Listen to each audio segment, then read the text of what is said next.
ای مسلمان امت ویښه دا ویده ولې کفر یو شوی دی زمونږ د ورکېدو په هیله کفر یو شوی دی ډېر ازاریان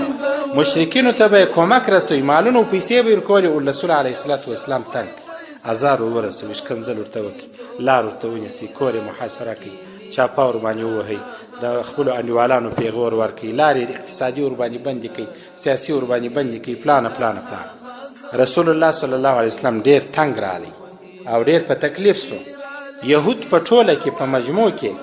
د ټولو مسلمانانو د ټولو مؤمنانو نارینه و ښځینه و سرغنه دشمنان دي یهود او د دوی په قانون کې دا خبره سته چې د مسلمانانو په ازار باندې زموږ ثواب دی زما ثواب په دې دی چې دا مسجد رنګ کم جارو یې کمه او په چا باندې چې د مسجد دوړه وموښتله حدیث کې راځي چې د دوزخ د اور لمبې ورباندې حرامې دي دا ثواب دی د دوی په قانون کې دا سته که مسلمان ته د ازار ورکوي مسلمان ښځې ته د ازار ورکوي ثواب دی د دوی په قانون کې څه فکر کوي تا به اسوده و ارام پرېږدي یا اوس بیا ځیر سه اوس بیا متوجه سه ځوانه مشره کشره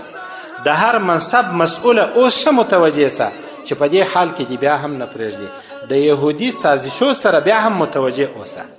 د یهودي فریبو سره بیا هم متوجه سه تخم کری د ګل کېدو په هیله چې د ازغو تخم کری د ګل کېدو په هیله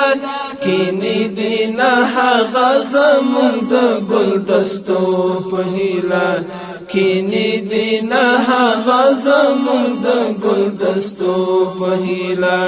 چې رالیږي سکروټې زمونږ د سوځېدو په هیله چې رالیږي سکروټې زمونږ د سوځېدو په هیله کینې دي نه هغه زمونږ د ګل دستو په هیله کینې دي نه هغه زمونږ د ګل دستو په هیله چې رالیږي سکروټې زمونږ د سوځېدو په هیله